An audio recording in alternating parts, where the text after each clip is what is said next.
I want you to have a careful listen at this IELTS speaking mock test that I completed with my student Ash. Ash is from India and she was given a band 7 based on her answers. Make sure you watch till the end because I do provide her feedback that you will find beneficial for yourself if you are preparing for the IELTS speaking test. Hello, welcome to the IELTS speaking exam. Can you tell me your name? My name is Ashpreet, but my friends like to call me Ash. And do you work or do you study? So for now I'm working. I finished my studies like in 2020. Now I'm working full-time as a site supervisor. And what exactly did you study? So I studied early childhood education. So it was a 2-year program and I got training with the kindergartners and the second grade kids as well. And do you live in a house or an apartment? Now I'm living in a house. I share it with my friends. Few of us live there because that way it makes it easier for us to pay the rent. Great.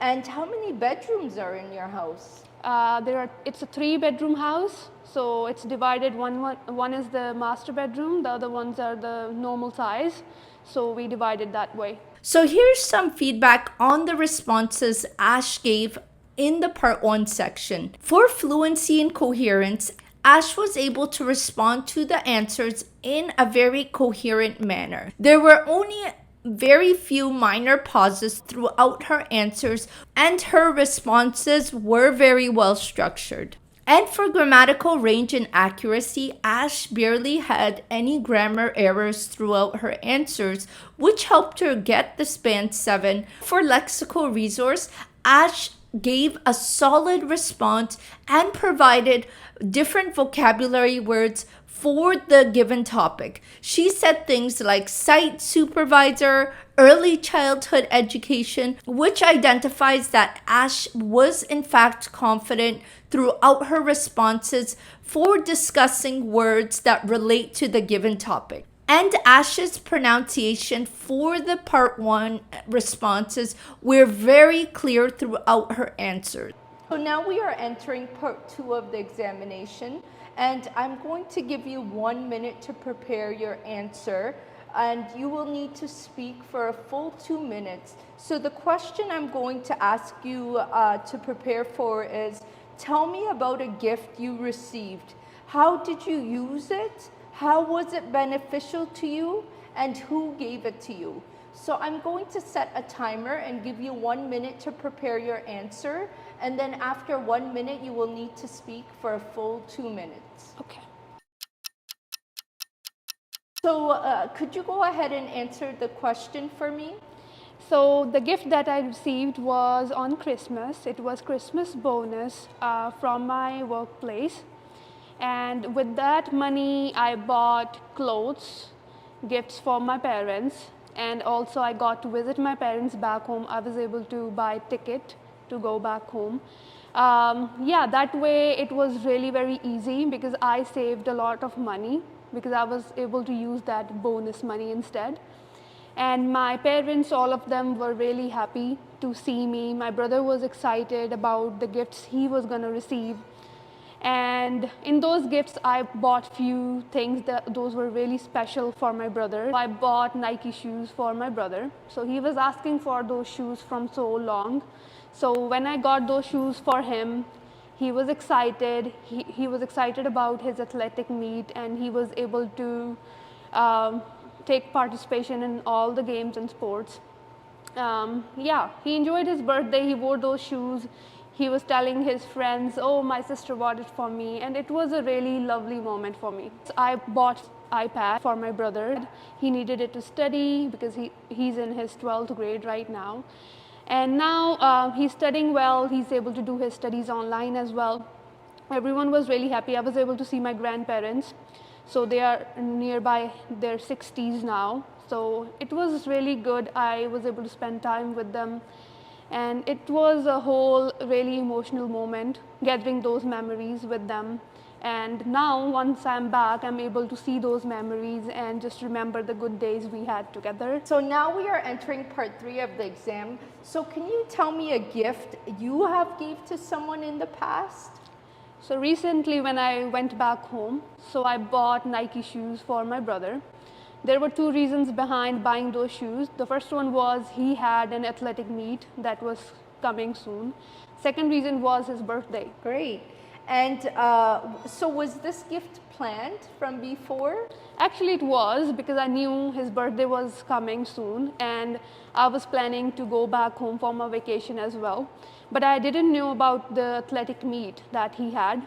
So basically for me, it was just a birthday gift for him. Okay, great. And how did they react? How did your brother react when he got the gift? He was not expecting that gift from me, because I told him, oh, these are the expensive shoes, I am not able to get them, but because of that Christmas bonus that I got. So that helped me a lot to buy those shoes for him, and he was all excited and surprised at the same time. And yeah, he was able to enjoy his athletic meet wearing those shoes. Great. Thank you so much for your time. The speaking module is over and you may leave now. Thank you. Thank you. And for part 2, for fluency and coherence, I noticed that Ash actually repeated a few words such as my brother a few times.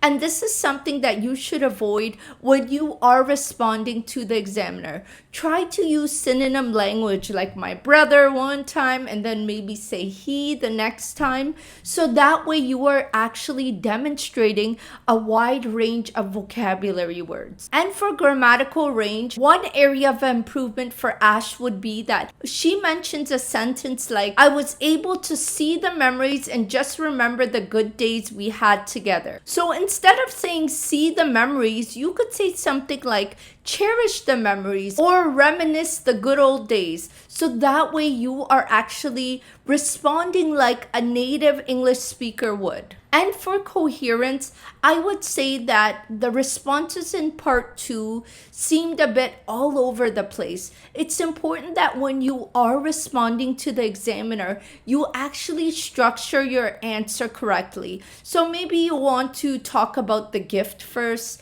how it was received, where it was received, so that way the examiner can follow along your answers in a well-structured manner. So keep this in mind when you are practicing for the part 2 section, so that way you don't run into this issue. You should always work on having a clear introduction first, then you should go on to details about the gift and how exactly it was received, and respond to all the questions the examiner is looking for. And for part 3, fluency and coherence was great in Ash's responses, but I noticed there was some minor hesitations and pauses throughout Ash's answers in part 3. It's important that you try to use smooth transition words throughout your sentences, so that way the examiner knows or understands that you are discussing another idea. And for lexical resource,